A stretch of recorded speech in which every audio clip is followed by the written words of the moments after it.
right. Well, good evening and welcome to the Wednesday, August 11th Planning Commission meeting.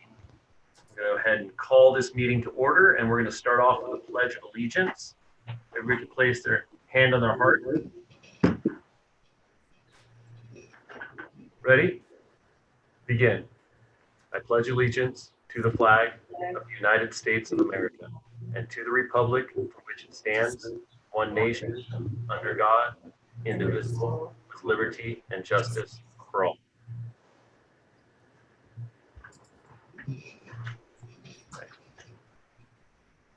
Excellent. Natalie, would you mind calling roll? Commissioner Allison? Present. Commissioner Allred? Present. Commissioner Lord? Present. Chairperson Simonson? Present. Thank you. All right. Looks like we're going to go ahead and move on to election of officers. Eric, would you like to take this? Yes, I'll take the virtual gavel from you at this time and take over. And as the commission knows, annually we do have to select a new chair and vice chair. We missed the last meeting, so especially with Commissioner May's resignation, looking for a chair and a vice chair. I just need nominations, but there's no seconds needed. So would anybody like to nominate for the chair position? Yeah, I'd like to nominate Jason Simpson as the chair. Okay, thank you. Are there any other nominations for the chair? Not seeing any. Can we take, Natalie will take a roll call vote for Commissioner Simpson as chair. Commissioner Allison? Aye. Commissioner Allred? Aye. Commissioner Lord? Aye. And Chairperson Simonson. Aye, thank you. All right, here's your virtual gavel back, sir. Thank you very much, guys. Appreciate it. So if you could ask for nominations for the vice chair, Chair Simpson, appreciate it. No problem. At this time, I'd like to entertain any nominations for vice chair of the Planning Commission.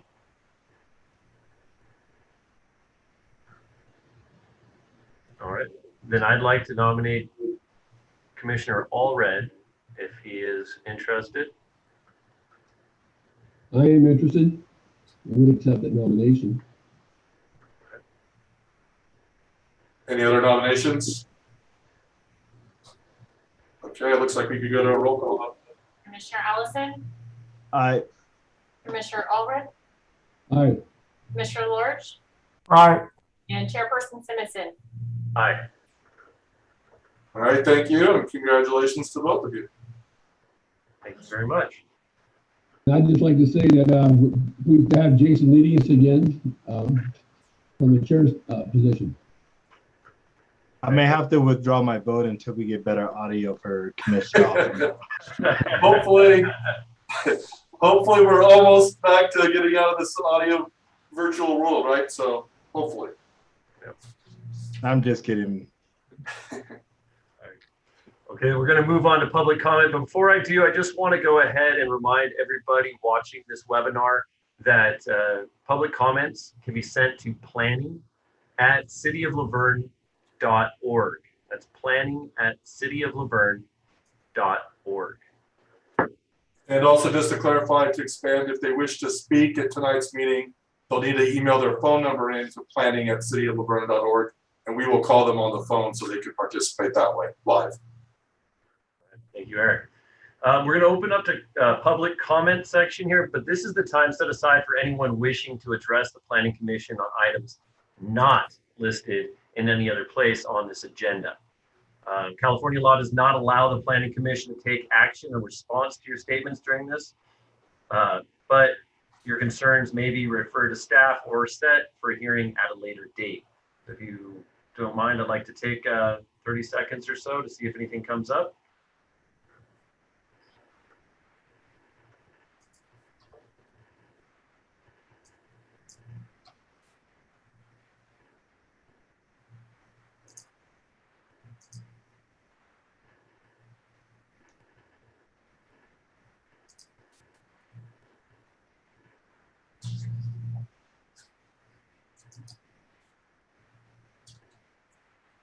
Eric, have you seen anything?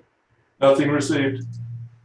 Okay, we're going to go ahead and close the public comment and move on to approval of minutes.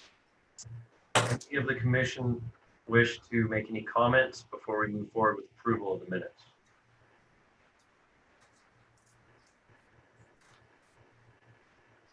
Okay. Do I have a motion to approve the minutes? I would move approval. Do I have a second? I'll second. All those in favor? Aye. Aye. Go roll call though, please, Yeah, sorry. roll call, yeah. No problem. Commissioner Ellison, Aye. Commissioner Allred, Aye. Commissioner Lorch, Aye. and Chairperson Simmons. Aye. All right, go ahead and move on to public hearing. So public hearing, we're going to start off with case number 102, 18 PPR, 60-19 TR, 5919 ANX, 104, 18 GPA, 103, 18 ZC, 101, 18 TTM, which is resolution 1277. And I know that we have a new staff member, Vanessa, who is presenting, and we'd like to welcome you here. Eric, is there anything you'd like to add before she starts? Just that we did receive one public comment late this afternoon on this item, which was forwarded to the Planning Commission. That is the only public comment that we received at this time. And they did not request to speak. So you had that before you in your emails. And with that, I'll turn it over to Vanessa for her presentation. I'm also going to screen share as she has a PowerPoint presentation. So please bear with me for 1 second.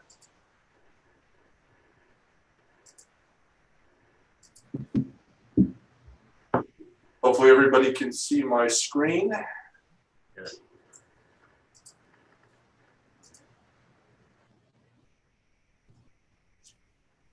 Okay. Good evening. I'm Vanessa Norwood, as was stated. I'm the project planner.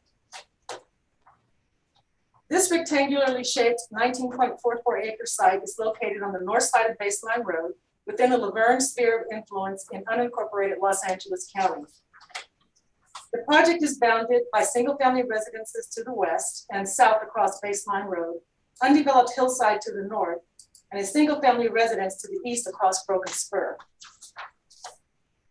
The applicant is requesting annexation of this parcel into the city of Laverne, a general plan amendment to establish the low-density residential land use designation, a zone change to establish the PR 3D zoning for the property with the hillside development overlay zone, subdivision of the parcel into 9 lots for development of 7 single-family homes, 1 debris basin lot, 1 open space lot, a precise plan review to determine conformance with the city's general plan and zoning, a tree removal request for removal of 4 oak trees. The residential portion of the project is located on the southerly portion of the parcel and would contain 7 two-story homes. Access for lots 1 through 6 would be provided from Baseline Road, and lot 7 would take access from Broken Spur Road. All proposed structures comply with the minimum front, rear, and side yard setbacks and maximum allowed building height of 30 feet. The Development Review Committee reviewed the precise plan and tree removal permit requests. These cases were conditionally approved by the DRC. The precise plan review included elevation plans which feature craftsman style and Spanish Mediterranean styles of architecture. Floor plans for these units range in size from 4,500 to 7,200 square feet. The project's design provides for off-street parking spaces in the driveways and 3-car garages. There are several significant trees on this property. The request to remove 4 oak trees in the vicinity outlined in red includes a replacement ratio of 4:1 for a total of 16 new trees, while 85 significant trees remain.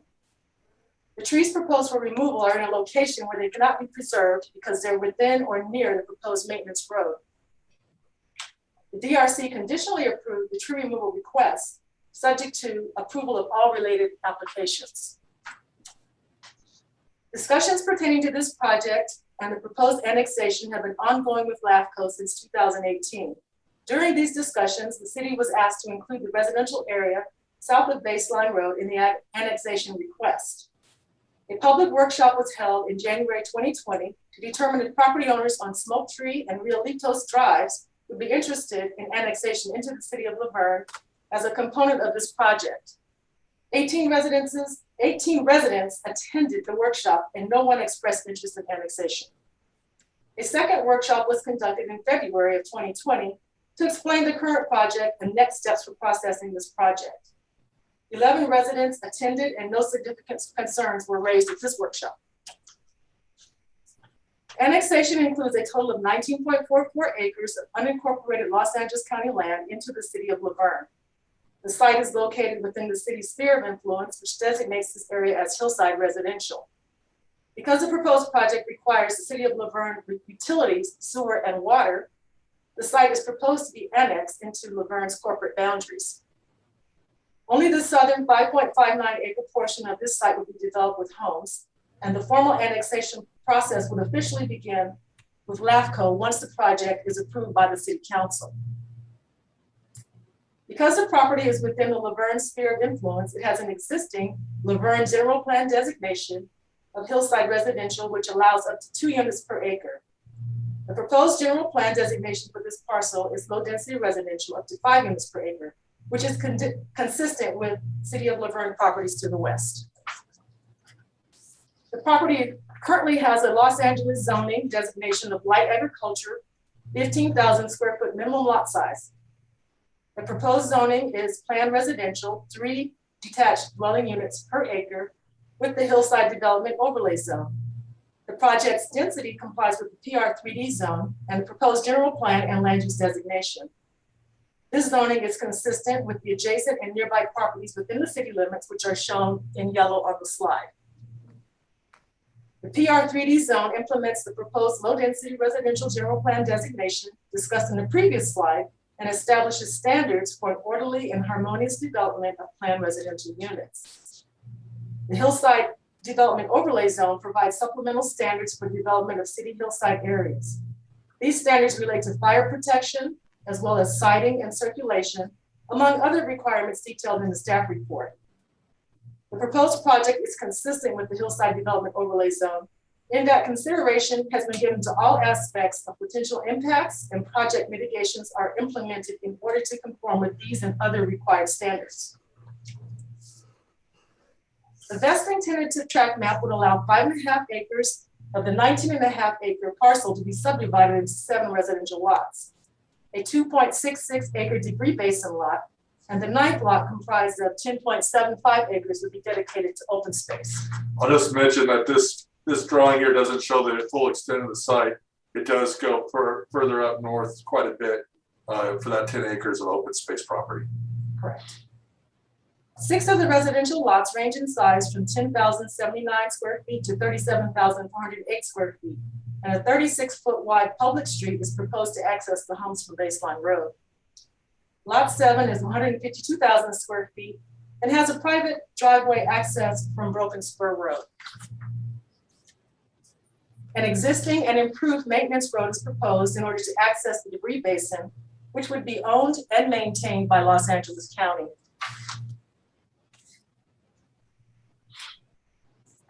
The city released a request for proposal for an environmental consultant to conduct an environmental review of the project in accordance with California Environmental Quality Act. EcoTierra Consulting was selected and identified the need for a mitigated negative declaration. A notice of prep of an MND was released in December 2020 and circulated for a 30-day review period. On January 11th, 2021, city staff received comments from the Department of Fish and Wildlife regarding potential impacts to streams and riparian forests, modified habitats, and various protected and threatened wildlife species. Relative to these concerns, a revised biological resources assessment was conducted and new analysis, including mitigation measures, were included in the revised draft MND, which was recirculated for 30 days beginning April 6, 2021. No additional comments were received. Mitigation measures address biological resources, cultural resources, geology and soils, noise, and tribal cultural resources. In summary, and as previously mentioned, the DRC conditionally approved the precise plan and tree removal requests. Staff and the Development Review Committee recommend that the Planning Commission recommend to City Council of the annexation request, a general plan amendment, the pre-annexation zone change, the vesting tentative tract map in conjunction with DRC tentatively approved cases based upon the staff report, attached conditions of approval and mitigation measures. I believe Eric already mentioned that we had received an email in opposition. And also we sent the commission earlier today a revised list of conditions of approval, which were highlighted in yellow. So you should have those as well. That concludes my presentation. The staff is available for questions. Thank you, Vanessa. I appreciate it. Before we move on to questions from the commission, I'm going to go ahead and open up this to public comment. Eric, at this point, do you have any people waiting online? Yes, Mr. Chair. Actually, I would like to bring on the applicant who has a brief presentation or the applicant's representative who has a brief presentation to provide the Planning Commission. So I'm bringing in Steve Hunter. So Steve, you'll just bear with me. You're going to see the screen flip and you're going to be in the meeting with us. You'll need to unmute yourself and turn your video on. And there we go.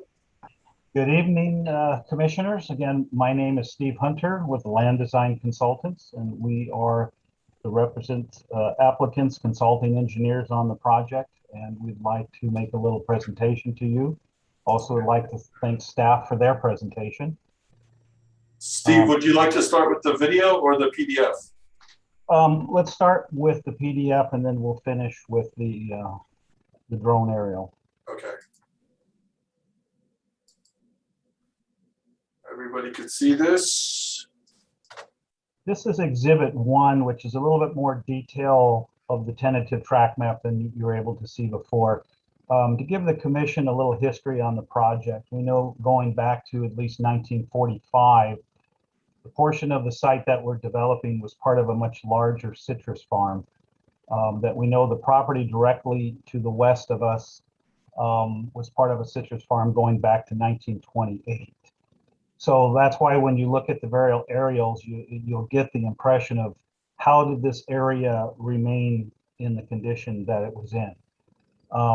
As staff has indicated, we are providing a public street connection off a baseline for the first 4 lots. And then we have 2 additional lots running along baseline.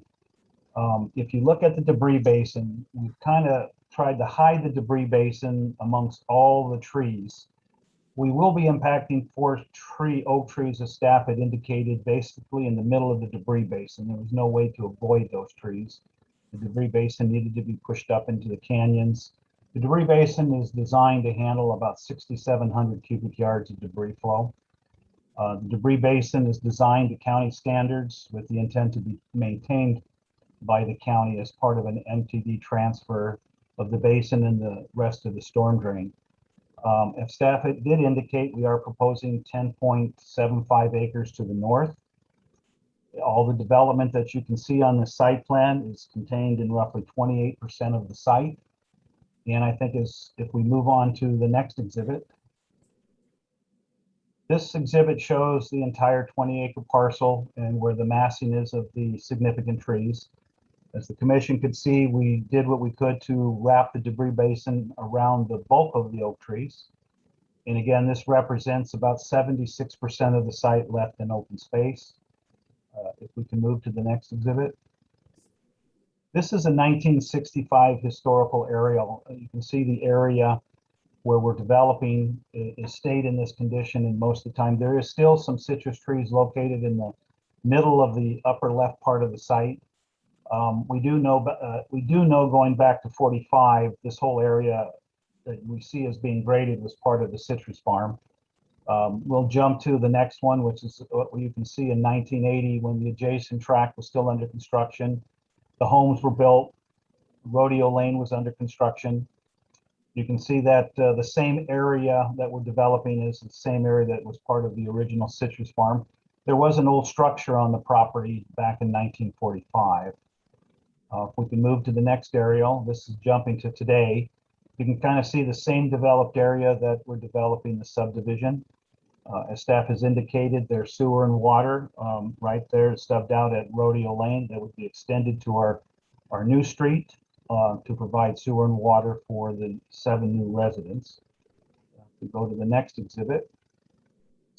This is an exhibit that represents where the development is and the percent of the site that we're developing on and the percent of the site that we're leaving in a natural condition. It does also indicate that lot 7 will take access off of Broken Spur. If we can move to the next exhibit. This is an exhibit that from the front of the property, you can see what it looks like.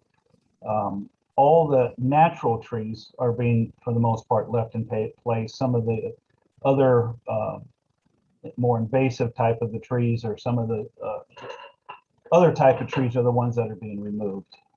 You can kind of see the wall line on the westerly side of the property where the development. If you look back in this, the reason I provided this, if you look back where we would place in the debris basin, you will not see the debris basin from this vantage point.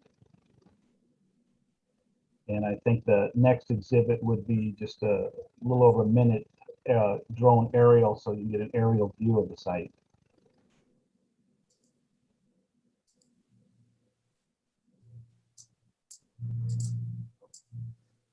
Everybody can see the video? Oops. You can see the video, correct? Yes, I can see it. Hopefully the commission can see it.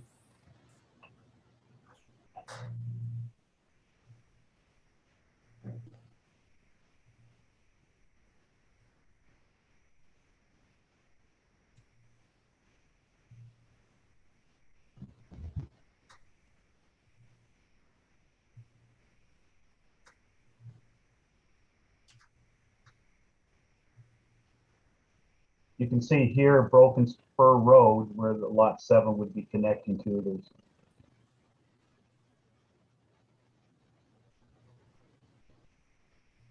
that is a private street. Lot 7 would join that association for maintenance of that road. This is the upper reaches of the canyon that are above the debris basin.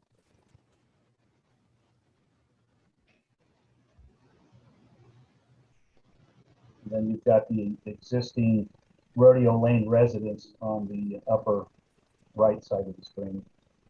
We're going in a southerly direction.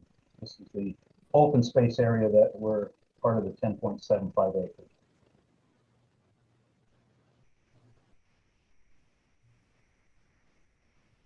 The brighter green area is the area that's currently being maintained as a fuel modification zone for the existing residents on Rodeo.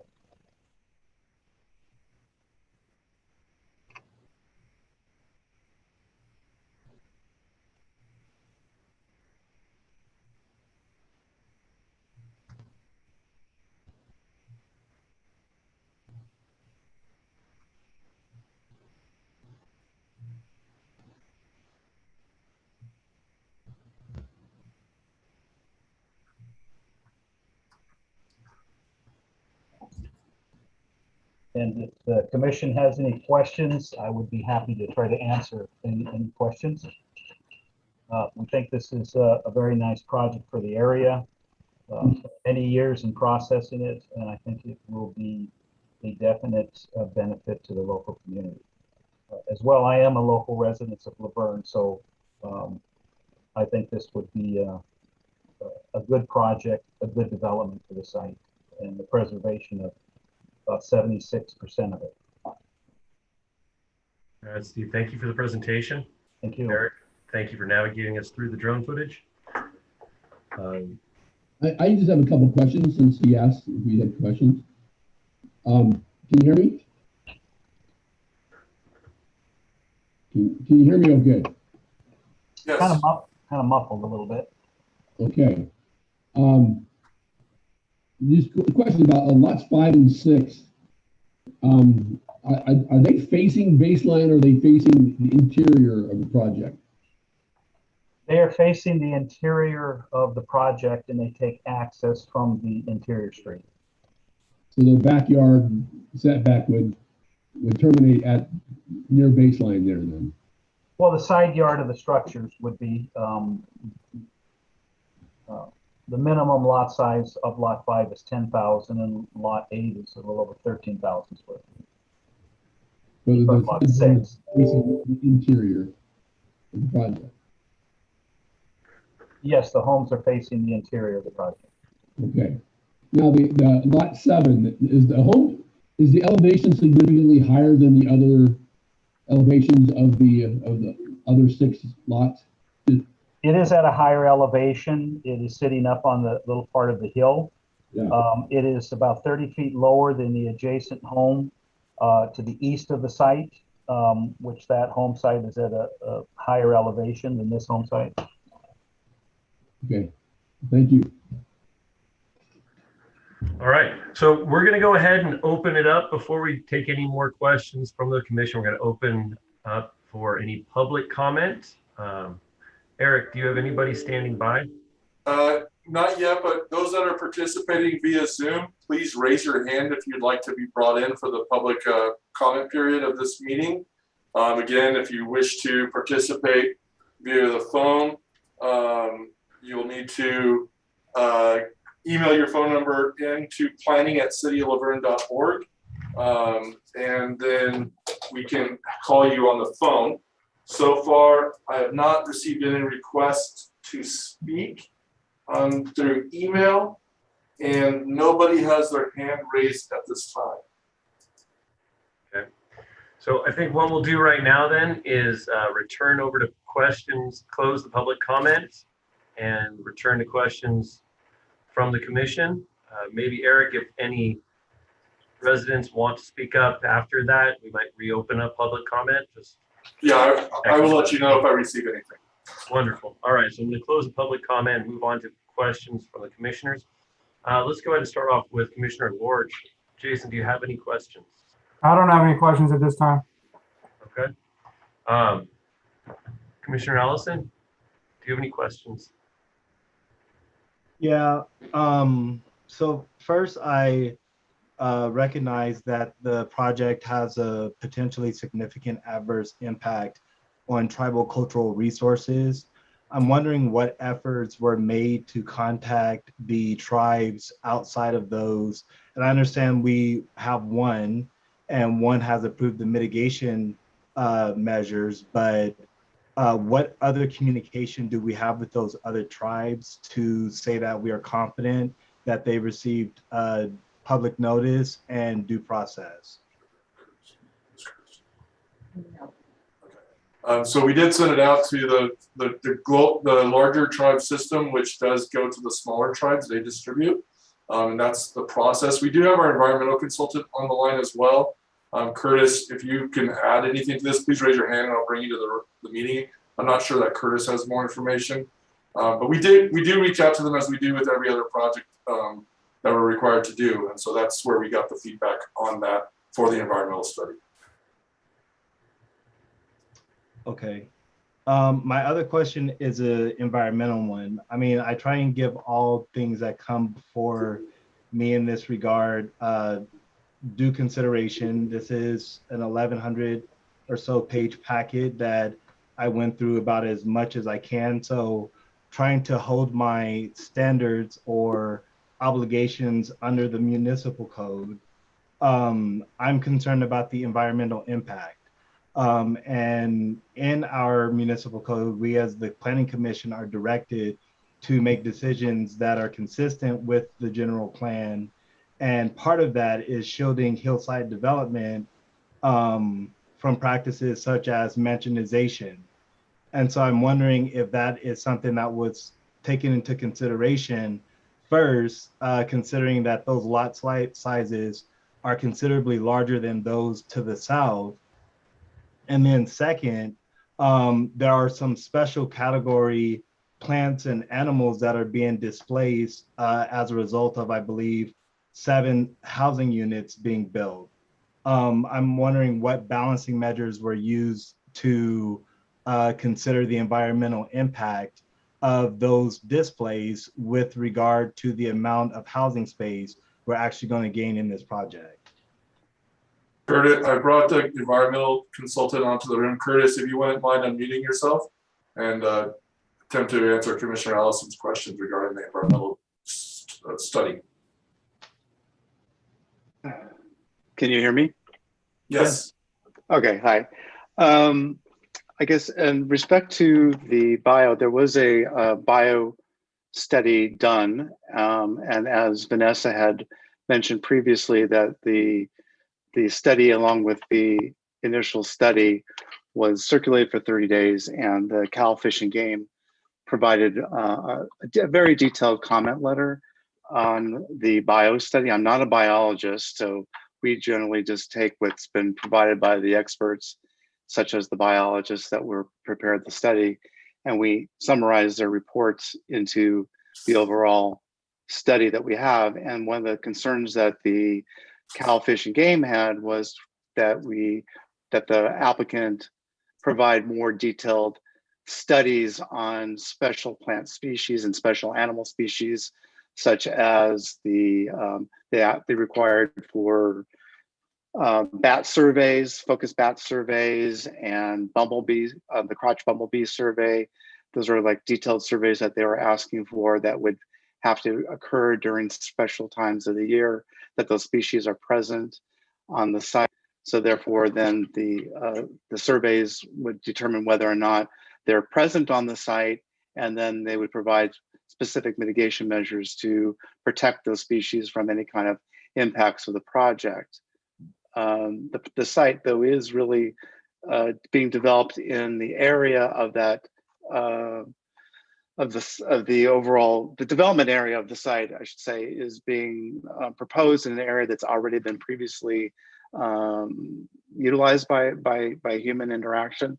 So the areas where the species most likely would occur would be the undeveloped areas of the site that are going to be put into a permanent open space. But nevertheless, there is detailed mitigation measures, as you see inside the bio section of the document itself, that will protect these species from any kind of construction and operational impacts of the project. I don't know if that answers your question, or well, yeah. I mean, the reports here, I understand there are mitigation measures, but mitigation is mitigation. It's not eradication, right? So we're talking about some environmental impact being done. And my question is, on a net balance, with regard to the amount of actual living space we are getting within this project, is that a part of our balancing scheme, right? Like, and let me just, maybe if I speak to analogy, this will help our example. If we're creating a 15% impact to the bluebird species, right? And that bluebird species is responsible for the maintaining of that ecosystem in regard to, in exchange for 7 houses, is that something that is considered? Or are we simply looking at the numerical impact that is being left or mitigated from the factors? Does that make more sense? Well, yeah, it does in a certain degree. I mean, again, I'm not a biologist, so I can't really speak to that detail of what you're asking for in terms of weighing out the impact of a species versus how much development there's going to be on the site. I really can't speak to that. I can only speak to the fact that the report identified that there are specific species, plant and animal species, that could be potentially impacted by the project, and the Cal Fish and Game had said that here are the mitigation measures that we want to put into place to make sure that these species aren't significantly impacted. I can't really speak to, I think, in terms of weighing out the impacts of that versus of providing 7 single-family homes. I mean, that's really more, I think, in your domain, in terms of you have to weigh out that in terms of, here are the impacts. This is all we're doing, is we're providing you a snapshot of information to help give you enough information to weigh out that decision that you have to make. I really can't speak to, the other part that you were looking for. No, that clarity helps. And so then, Eric, my question is, with regard to the city's general plan against mansionization, particularly of hillside areas, is that something staff considered in relation, or when considering the lot size of that project in relation to the lot sizes of the adjacent properties and those south of this project? Yeah, I mean, so the densities of the development is, as Vanessa mentioned, consistent with the immediately adjacent lots to the west. They're similar lot sizes, right? So I think typically the term mansionization is of overbuilding on a small lot with a gigantic house, right? We still have the same development standards for these lots in this development that we have for the development directly to the west. The houses to the south, those are smaller lots. Most of those are in county unincorporated, but most of in Laverne, the development pattern at least, most of the lots south of baseline typically are of the smaller than 10,000, typically, not all. And then north of baseline typically are 10,000 or around that number.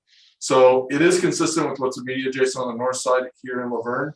And our lot coverage requirements of a maximum of 35% of a lot coverage, helps to make sure that the lots aren't overbuilt, if you will. So this project, I will say the only probably visual difference that you're going to see between this project and the existing neighborhood to the west is that these are two-story homes, and those homes to the west were built originally as single-story, predominantly. A lot of them have had two-story additions over the years, and all of them have the right to go to two-story. It's just at the time when those were built, single story was what was, the developer was interested in building. So that's probably the biggest visual and development difference that you'll see between this proposal and the neighborhood to the west. But yes, you're correct. The lots to the south of baseline are smaller lots, but the ones in Laverne at least also have that 35% lot coverage, which I think helps to, make sure that the homes are within scale of the property that they sit upon. Okay. Thank you. Thank you, Thomas. Commissioner Allred, do you have any other questions? Yeah, I just like to have staff speak to the issue of notice to the adjacent properties. And I saw the staff report talked about some workshops that were held with residents. Were they on Zoom? I assume they were. And what was the level of participation? We received one, I understand, an email in opposition. So just speak to the public notice issue first. Sure, not a problem. Actually, our workshops for this project were held in early part of 2020 before March. So they were held in person. The first workshop was predominantly with the neighborhood on south of baseline that are unincorporated, because at that time we were informed that, we had to kind of go down the path of, if this project was going to go through an annexation process, that we really should be looking at annexing that existing neighborhood into Laverne as well at the same time. So we had this workshop predominantly to talk about the potential for annexing that existing neighborhood. So we wanted to explain the pros and cons to those residents, talked a little bit about this project, but mostly the focus was on the annexation. And as Vanessa mentioned in her report, we had about, I think, 20 or so participants at that meeting, and which represented about half of those homes in that section of unincorporated area. And not one single homeowner was interested in annexing at the end of that hour and a half workshop that we held. That was in January of 2020. Then in February of 2020, we also re-invited those same individuals and those owners back to a workshop that was more focused on this development project, including the neighbors over 500 feet from the project site, which is more than our typical noticing, to attend that meeting. And that meeting we had, you said 13? Yes, 11. 11 participants at that second meeting, which we explained the project in detail. And honestly, I was there and there was not significant concerns raised. Most people seemed fine with what was being proposed. It was similar in lot size, similar in scale. Only 4 homes that are directly adjacent to the existing development. It's all at the base of the property, as Steve mentioned. 70-something% of the lot remains untouched of the whole parcel. So we really didn't have any negative feedback after that second workshop in February of 2020. This, again, after the environmental was, we re-noticed and sent those notices back out to the community that the environmental document was available for review. That was on our website. No real response from the community on that.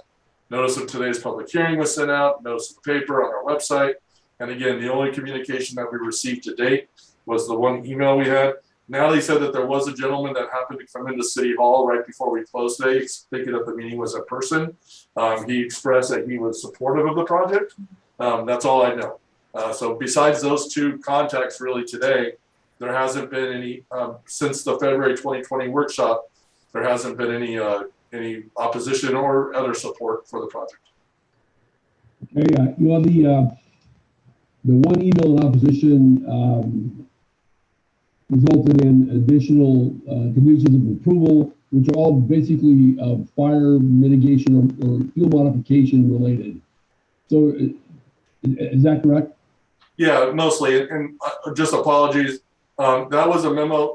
So this project, Steve will attest to, we've had quite a bit of turnover internally in terms of processing this application with staff planners, city engineer, public works director. All those have changed over the last couple of years while we've been processing this application. So myself, I've been somewhat involved throughout it. And so those conditions from the fire department actually were provided to staff back, I think at the end of 2019. And they just, with Vanessa coming on, we overlooked them and making sure they were included. So the fire department didn't give us a list of last minute questions. It was really something that I think, Steve, we shared with you when we received them back in 2019. So they weren't really a surprise to the developer. It was just that we didn't have them listed in our master list of conditions. So we threw them in there since your packet was prepared to make sure. And remember, tonight's Planning Commission resolution is a recommendation to the City Council. So, you know, if there's any other conditions that the Commission want to recommend that be modified or added, we can still do that. You know, these conditions are not final until the City Council takes their action at a future date. Thank you, Eric. Can I ask a question based on that? Absolutely. So if we wanted to, I'm very interested in the impact of the environment that this is going to have. I think obviously these are beautiful homes. I love to see our city looking beautiful, but it's also a beautiful piece of land with some special plants and animals there. What if we decide, well, I mean, if I decide to abstain tonight and put in my comments later, is that an option? We'll simply provide them to the City Council, of course, yeah. Okay. And I don't know that you, Bob, you wouldn't necessarily have to abstain if you wish to provide individual comments onto the City Council, would you? Right.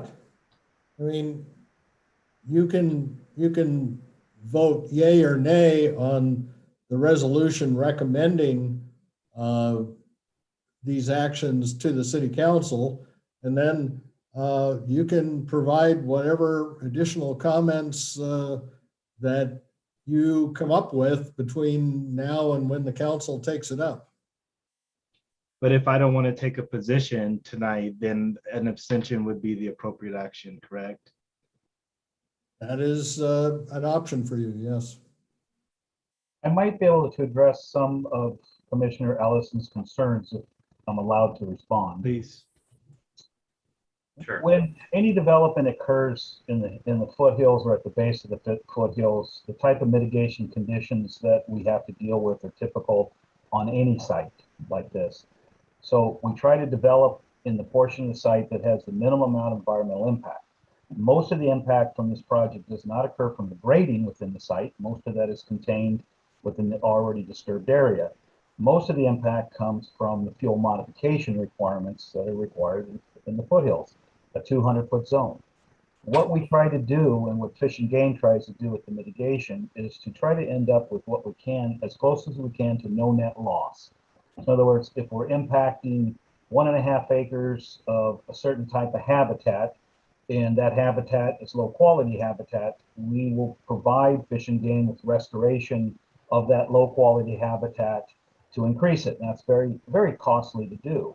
in a lot of cases with some of the habitat where we try to treat no net loss, we will not only dedicate the 10.7 acres, but we might even have conditions or offer as part of that mitigation to put conservation easements on other properties that have similar habitats. So that habitat is protected in perpetuity. So these mitigations are always set in place to try to end up with a no net loss of those kind of impacts. But this is typical to any parcel in the city of Laverne or adjacent cities when you're trying to develop at the base of the foothills. This is not something unique or uncommon. This is something that we just have to deal with when you're developing in these areas. But we do try to minimize those impacts and try to end up with as close as you can to no net loss. Thank you, Steve. Commissioner, Chairperson, I do have a request to talk over the phone if you wish to reopen the public hearing as well, once you're done with questions. Yeah, absolutely. I think it'd be a good time to do so. We had Steve already make a comment, so I think let's go ahead and open public comment officially, and let's hear from the resident. All right, 1 second, please.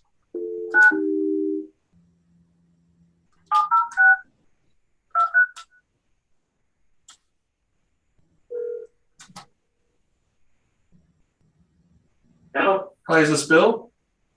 this is Bill. How are you? Hi, Bill. I'm fine. Thanks for emailing in. You are live with the Planning Commission, so go ahead and start when you're ready. All right. Well, thank you for taking my call. I was the gentleman that was there earlier that you were speaking about. I've talked with Steve a few times. I like this plan. I do support it. And I live close by. I'm one house behind the yellow house that's right next to the project. I'm very, very familiar with that area, most of it, just for environmental purposes. That's very important to me as well. Most of that land's already being maintained and graded. I think that there'll probably be maybe less disturbance once that property is developed than having it graded every few months and kick up all that dust and displace maybe a few coyotes that are running around that are up in the area. But as far as anything else goes, I think the development on top, which would be the luxury home with the biggest square footage, that's entryway is off Smoke Tree, would probably, that's the one that they're probably doing a little bit more of the land clearing. But everything else, for the most part, already looks like it's being graded or been graded. It's just a matter of changing the grade to make the roads accessible to baseline. My questions are a few of them. In your video, Steve, where you flew over, that's a great video, by the way, of the neighborhood. Nice day. It looked like a spring day, lots of green grass and everything. It's a beautiful city, Laverne. I know you live in the area as well. If you fly over, you can see the parking on Baseline. And the parking from Baseline is from Leroy's Boys Home.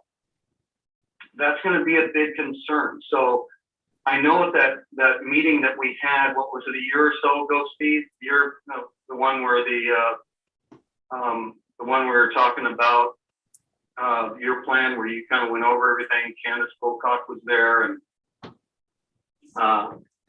we were talking about a center median and what kind of sidewalks are going to go in there, and what's the parking going to be like. I know that this project won't impact the parking on Baseline. Everybody can park in front of their own houses and on the streets that you're providing there. But if the city of Laverne is annexing that area, I think it would be smart to ask the guy in the yellow house, because he's going to be impacted by that Smoke Tree Drive that goes up to the top, the top of the house that's being the entrance is on Broken Spur. The guy's house is the yellow house that's right next to your project north of on Baseline. Driveway goes right through his yard. In fact, that is his driveway. So I think that, and I don't know what his answer will be. I assume that would probably be yes, but I think he has to be included to see if he wants to be part of the city of Laverne. Seems how this is really impacting him. Secondly, I was at that meeting too, like you were. I don't know where he is. You think he's sitting at the table there. I don't recall a big thing about the annexation. I remember it was more about the project. I wasn't privy to the first one. I do know from talking to the people that live on Smoke Tree and those areas, they're under the impression that they're going to have to pay for sewers. They're going to have to pay for street lights and sidewalks. And, you know, after talking to Tim, you know, I think they're completely misinformed on what annexation means. They don't have to pay for sewers unless they hook up to it. And anybody that's ever had a septic tank go out would love to have a sewer system that they hook up to. So I don't know if it was really explained properly to them. I think if it was, if they understood how funds for a city are accrued to pay for those things, they might think of it differently. I also wonder about, you know, like I said, the center median, just to slow traffic down. Generally speaking, on Baseline, there's 2 accidents a month. I live here, I see it. My backyard it goes right over Baseline, and it's always a matter of speeding. And the center median, especially with those homes there with all the blind spots, would slow people down. I know it's a county road, but it's going to be the city of Laverne that works with the county on it. And secondly, does anyone know where the closest sidewalk or the closest crosswalks are to St. Mark on the street that I live on? In other words, when any of us go for a walk in the city of Laverne, where do we cross Baseline? It's either all the way over on Live Oak or it's all the way over on Fruit Street. Is there going to be a sidewalk anywhere in Baseline from this project? Is there, you know, these are just a few questions. I am 100% for this project. I don't think it's going to have any kind of negative impact on the habitat whatsoever. In fact, I think it may make it a little bit better because now you've got less activity as far as tractors and grading equipment that goes up there every few months to level it out and do all that. Eric, maybe you can pull up a site plan real quick. For a long time, so it's. Oh, by the way, Jeff, I can't understand anything you're saying. This is supposed to be the funny part here. We'll get another microphone for him. I don't. How many people even are on this meeting? Because it was like, you know, when I went down there, I thought it was going to be in there. The letter that I got doesn't say anything about a Zoom meeting. The staff over at your staff over at City Hall was very, very gracious, showing me how to get on there and all that. So I appreciate that. If you look on Baseline, especially if you look at that video that Steve showed, you will see that that's the normal day. That's a normal day where there's absolutely nowhere to park on either side of Baseline. And right there where you see Broken Spur Road, that's where the yellow house is, right where you're hovering right there. That Broken Spur Road is that guy's driveway. So as a courtesy, I'm not asking that you annex my house. That may be some year later on down the road, whatever. But I think that would be the right thing to do. The house that's being built is kind of above him, but certainly it impacts his driveway.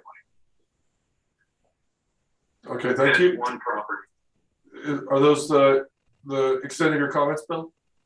Yes, they are. Okay, I'm going to let you go, but if the commission asks me, I will I'd be happy to try to answer your questions. Does anyone have any questions for me? No? No. Thank you for bringing up the points, though. Definitely helps to consider the neighborhood when we're looking at a project like this. So thank you very much for your comments. Well, and can I ask him a question?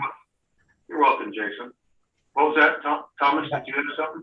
Yeah, I just wanted to clarify, the folks around your neighborhood are familiar with this project and are comfortable with the impact that it's going to have with the surrounding environment?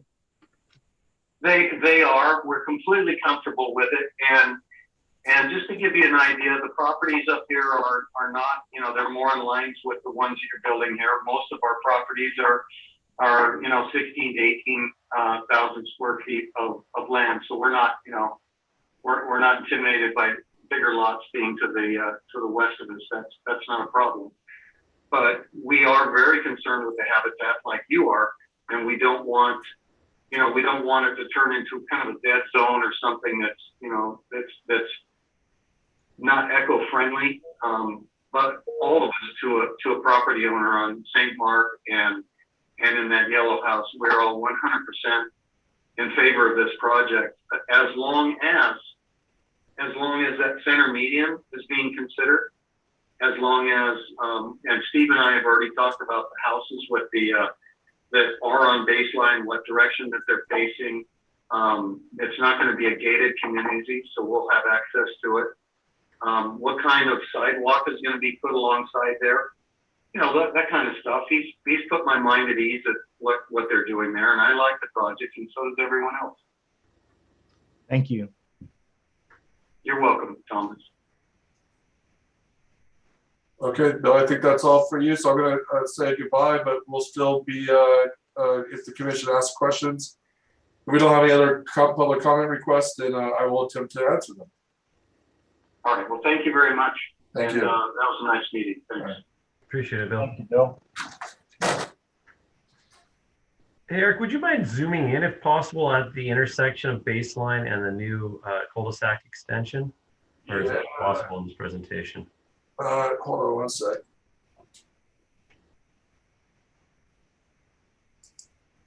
So the Baseline and the intersection, basically? Yes.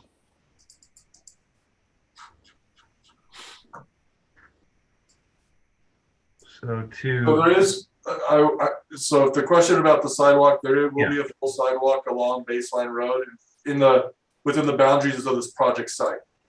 Right. Which is a good concern, right, for that neighborhood to be able to access the Fruit Street crossing. Traffic does go through there fairly quickly, so that he has a point there. So that's nice to see. Just a reminder, I don't have any other requests for public comment, so.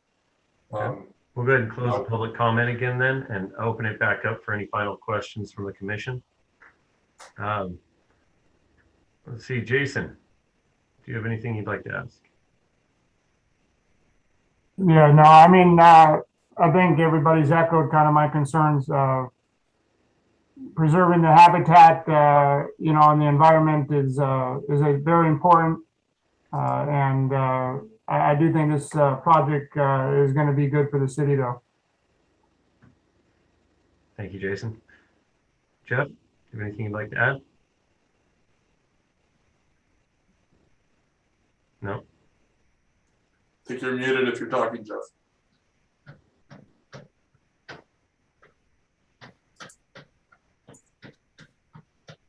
Thomas, is there anything else you'd like to comment on? Yeah, Eric, what are your thoughts on the median that the gentleman talked about? Yeah, so the city's long explored, placing a median along Baseline Road throughout the city's boundaries. Since the city took over the road from Caltrans, roughly around the time when this freeway opened, that's when it became a city street. There are complications with a median on this street, and that's why the city is not included in its capital improvement plan, primarily, not necessarily in this section, but primarily as there's a lot of homes that actually take their driveway access off of Baseline, and putting in a median obviously will restrict their access to their homes, left turn ins, left turns out, etc. And that's been something that the city's heard time and time again about opposition about a median on Baseline. Because of this project's width, obviously they would only be responsible for contributing to half of the cost of a median for the stretch of this section if the city had interest in doing so. Public Works Department has not expressed that interest.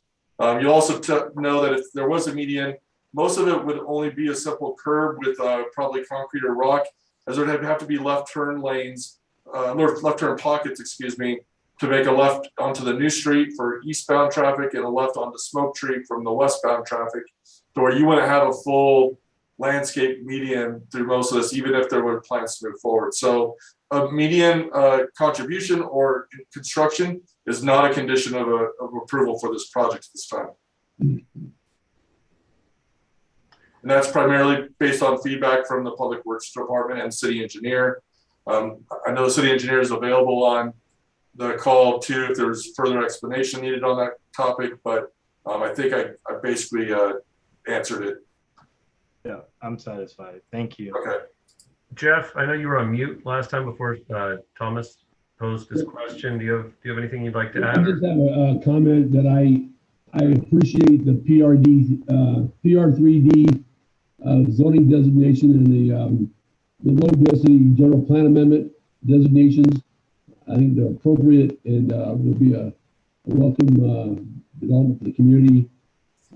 So I'm supportive. All right. I'd like to just make a couple clarifications, Eric, before we move forward and ask for a motion. The 4 houses that are on the west portion of this development back up against the existing houses, and I just wasn't clear from what we discussed if any of those neighbors will be mostly impacted by this development, have any comments or made any objections. The email you received, they did not provide their address, so I can't say if they're one of the 4 owners that back up to the 4 lots, basically. Okay. I know that some of them were in attendance at the second workshop in February of 2020. So they were there, and I think they, had some comments. It's a new development, and I think, 2-story homes going in where there's an empty field today, that people have general concerns about 2-story homes, just generally, right? As I mentioned earlier, in Laverne, 2-story is a right for basically all single-family residential. So while those homes were developed originally as single story, some of them have been added to for the second floor, and all of them have the right to be added to make them 2-story. So the development of this project is in line with the PR3D development standards that have been in place for a long, long time, and it's consistent with low density residential development where 2-story homes are permitted by right. So, but beyond that, no, I don't know of any specific. Like I said, we've had very limited public input, and I can't say for certain if the email we received in opposition where they live, because they did not provide that information. And looking at this plan here, it looks like through the topography, I can't see the pad elevations, but I imagine that the step cuts for this development are going to be similar to the adjacent properties, so there won't be a huge elevation difference between the pads on the west and east side of that fence line. Correct. There's, as you mentioned, there is a stepped pad development design. I think at the most on lot 3 at this corner where this pad sits higher than up here, it's actually lower than the existing, right? So it's kind of a balancing act. I think there's about 5 foot of a difference at this elevation here between the two, but that's the most. Each pad's about 5 feet higher than the next as a terrace design. So it's very similar to the existing neighborhood. There's not any new retaining walls against that western property line. In fact, that existing property walls that will remain, but the pads are generally the same as the neighborhood to the west. So in the additional comments that were highlighted and provided to the commission prior to the meeting, had some conditions of gravity walls that really pertain to the new property. I mean, not the new property, but the larger one, or is it right there? Yeah, it's lot 7 here where there's a need for a retaining wall along the edge of the street. Again, this is lot 7, which takes access up here. So this is a building pad. This is a secondary pad for a potential pool or garden area for the property, not an ADU or a second house. But this is way down, this slopes down back to the road. So there is a need for a retaining wall along the edge of this road. And so we just wanted to, instead of having a blank solid wall, retaining wall here, we wanted a gravity design wall where those are basically the blocks that are kind of broken up. So it's not a flat, smooth surface. It's kind of a little bit more natural, and so maybe potential for some landscaping to be planted in those pockets as well to green up that wall. So that's what that condition was added for regarding a retaining wall on this side of the street. Nice. That's an aesthetic condition then. That's nice. Basically, yes. All right. And then to further Thomas's concern on the environment and what Steve put out, just from what I understand, just to clarify that in an effort for a net zero impact environmentally, there's been already 10 acres set aside for a conservancy. And it looked like from the documents that it could be transferred at some point. There's a couple different options there. And then additionally, in conforming with the mitigation strategies presented in the negative deck EIR, there's potential for additional properties to be picked up to ensure that there is kind of that balance that the commission was concerned with? Correct. Okay, I just want to make sure I understood that clearly. Okay, that's all I have. And I imagine you have no more public comments at this point? 1 second, please.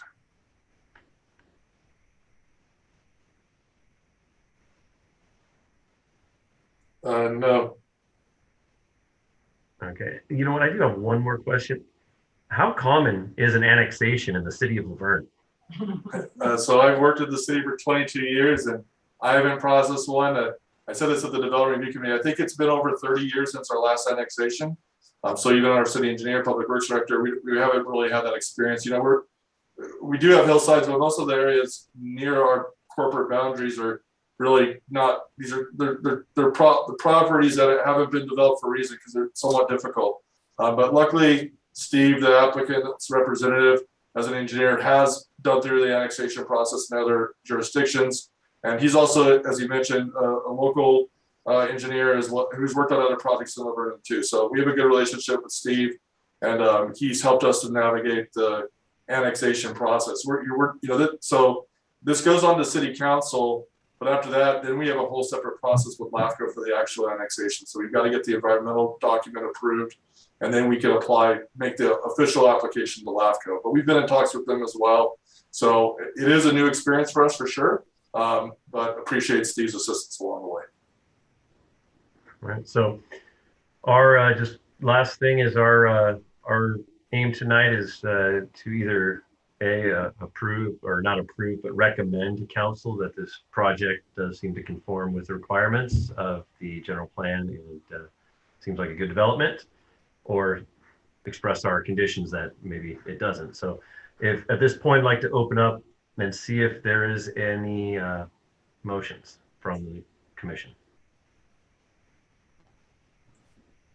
I just want to state before making the motion that I'm satisfied with the responses from the environmentalist and the developer, as well as the resident, on the environmental impact. So the person with that objection, I think, we took that into consideration.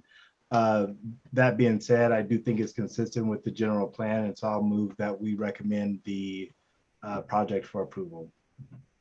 Okay. Do I have a Move resolution 1277. I'll second it. All right, so we have a motion and a second for resolution number 1277 to be recommended to approval to the council. Can we take a vote, Natalie? Commissioner Allison? Here, or aye. Commissioner Allred? Aye. Commissioner Lorch? Aye. And Chairperson Simmons? Aye. Thank you. All right. Vanessa, thank you very much for your presentation. Thank you. Welcome to the city. Thank you very much. Thank you. Good night. Thank you. Okay, we're going to move from public hearings to other matters, which is item number 3 on the agenda for tonight, which is resolution 1259. And this is for the extension of approval for the fitness gym at 24-hour operation for the Choose Fitness. And I believe this is at the Osh facility that we looked at so many months before everything went crazy. So Eric, do you have anything to add? Very brief report. Thank you, Mr. Chair. As you mentioned, we do have a request to extend your previous approvals of case number 120-19 CUP, 121-19 CUP, which is for 2 conditional use permits for the operation of a fitness studio at 2244 Foothill Boulevard, the former Orchard Supply hardware store next to City Hall here, as well as for a 24-hour operation, basically for them to operate inside that building. The Planning Commission approved it in March 11th of 2020, and I recall the city attorney and myself, city attorney getting news breaks on his phone that Tom Hanks was infected, and that was the big news that night, and the NBA was suspended. And little did we know that a year and a half later we'd still be here, right? So, but in any case, the applicant's representative is available, but Choose Fitness originally, after the pandemic began, had indicated that they weren't going to be moving forward with the location, which was expected based on the impact that the coronavirus has had on fitness gyms. But recently they reassessed the situation and now expressed an interest in coming back. However, your approval in 2020 expired in March 2021. So they're actually asking for a retroactive 1-year extension, which will be good until March 2022. And basically they're prepared to submit for building plan check with our building department. And once they do that, then their time basically resets. So there would be no further extensions if one is granted this evening. With that, it's just a minute motion. There's no resolution for your extension. So staff's recommending that the Planning Commission extend the approvals of 120-19 CUP and 121-19 CUP to March of 2022. And like I said, the applicant is available as well if you have questions. I'm going to bring him in. It's not a public hearing per se, but you're obviously welcome to accept public comment. I think everybody would like to hear from the applicant. Do you have any objections from the commission at this point to hear from the applicant? All right. I'll go ahead and open it up, I guess, for public comment. I don't know if that works in this case, but. That's fine. Kevin, you'll have to unmute yourself. There you go. Yes, thank you. Kevin Cohan with Elevated Entitlements, representing Choose Fitness. Appreciate your time tonight, and we're excited to finally get started and move forward with opening this fitness facility in the city. I have no further comments or questions, but I'm available here if there are any.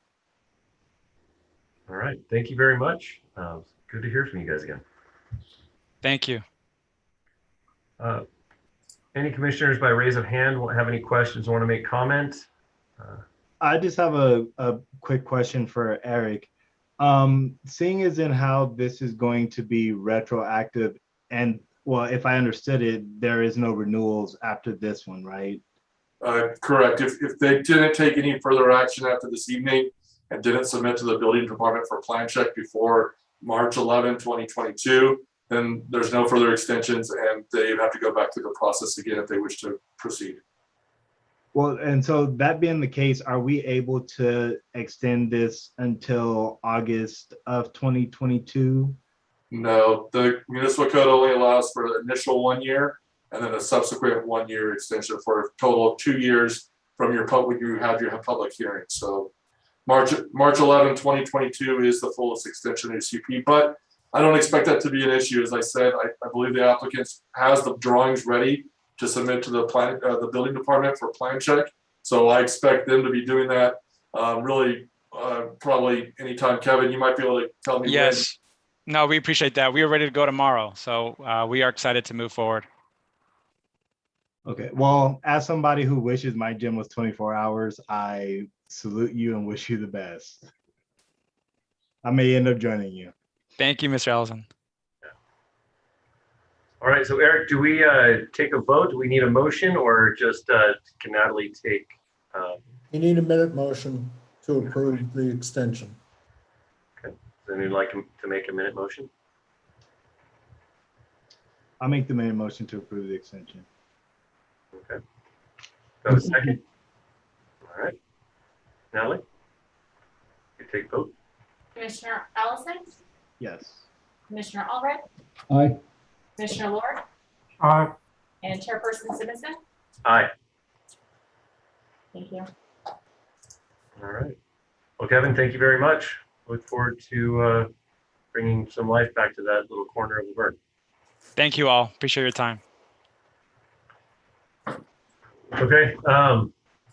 Eric, are there any further comments or updates needed for this meeting? The only thing I'd like to just discuss real quick is that I expressed last month that, you know, I thought that we'd be back in person in September. I don't know that that's the case now. There's some technical difficulties of us going back in person with the whole trying to Zoom and in person. We basically have to have a producer. So we'll have to probably have assistant to the city manager, J.R. Reynolds, in that meeting because you need to figure that out. And with the mask mandates, and we've got some limited capacity in our council chambers, and with the cases going up, my suggestion at this time is that we remain virtual for September's meeting and just kind of play it month to month. I know we're anxious to get back to in-person meetings, and we were hopeful that everything was in the clear, the middle of June, but obviously we're not there today. So that's just my recommendation based on what we've seen and knowing the difficulties that we're going to have functionally from having a quasi-virtual, quasi-in-person meeting in September. I think it's probably best just to plan on one more virtual meeting, and then hopefully we can look at going back in person. Well, make sure there's no objections by the commissioners on that tactic. I think that is not optimal from our perspective. I would very much like to see us go back to face-to-face meetings as opposed to virtual meetings, unless there's some legal mandate that prohibits it. If there's not a mandate, I think we should meet in person.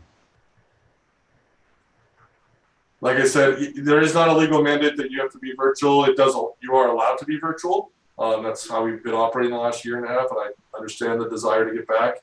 But as I mentioned, I do have some technical problems or concerns about how it's going to operate, because if it was just in person and no virtual process, then it would be very easy, just as we did meetings before, the pandemic. But I think at this point, there's some part of an obligation to have a virtual component to allow more people to participate. And that's where it gets a little bit tricky. So that's my staff's perspective. Do you have a public hearing for the next meeting? Yes. And it's probably going to be a project that'll have some input, definitely, and potential occupancy problems in terms of, because we only can allow so many people in the room, to where we actually have to will turn away people from being able to go in the room once we get to a maximum occupancy of roughly 40 people.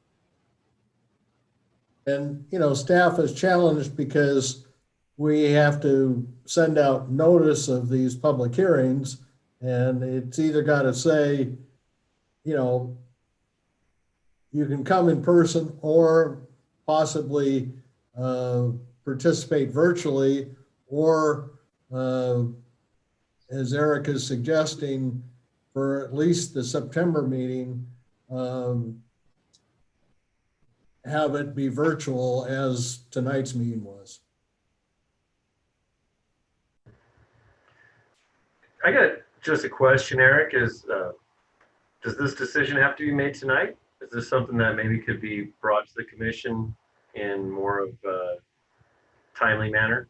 Obviously, time is of the essence for, like, as you pointed out, Bob, for advertising and make sure that everything's lined up. And if it goes that way, to make provisions to make sure everybody's involved. But is this something that needs to be decided at tonight's meeting, or? I probably only have another week or so until I have to make that decision. So I mean, again, I don't need the planning commission to vote on this item. Right. It's really just a staff level, but I wanted your input. But yeah, I think pretty much next week we're going to have to send notices out. So that's kind of where our limitations are. So I don't know that there's a lot that's going to change, case numbers basically from now till next week. Yeah, no, I'm definitely torn. I share a lot of Jeff's sentiments of really thinking that our commission's much more effective when we're all together and able to converse. But at the same time, I hear what you're saying about the technical difficulty. So Jason or Thomas, do you guys have any thoughts? Maybe that would help.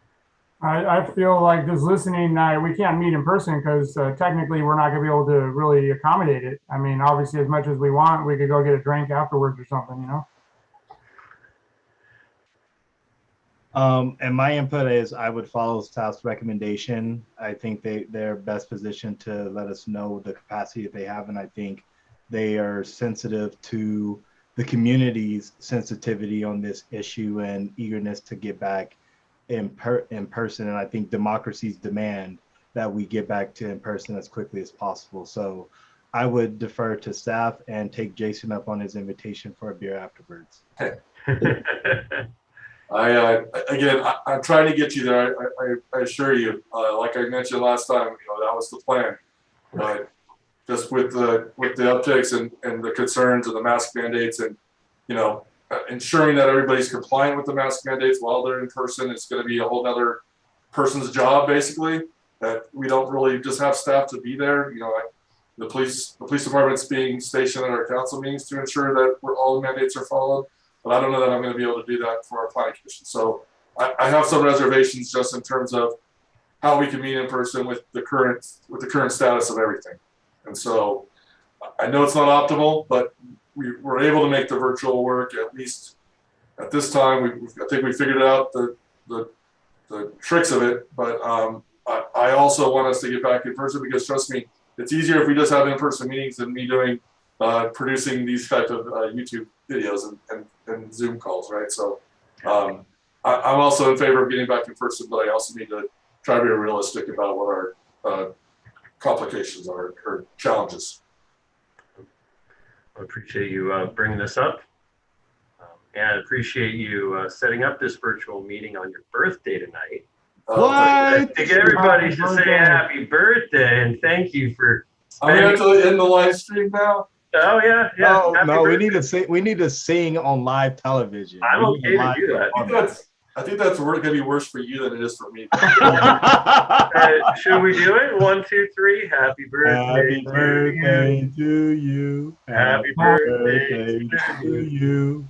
Happy birthday, dear. Happy birthday to you. That was way worse for us. This is perfect. That was wonderful. I have the ability to record this and save it and bring it out for your. I probably would have been better in person. Yeah. All right, Eric, thank you. I think the commission will go ahead and back staff in the decision, knowing that we'd all love to be together. So do your best, make the decision, and I'm gonna go ahead and adjourn this meeting, and we'll see you next month. Thank you.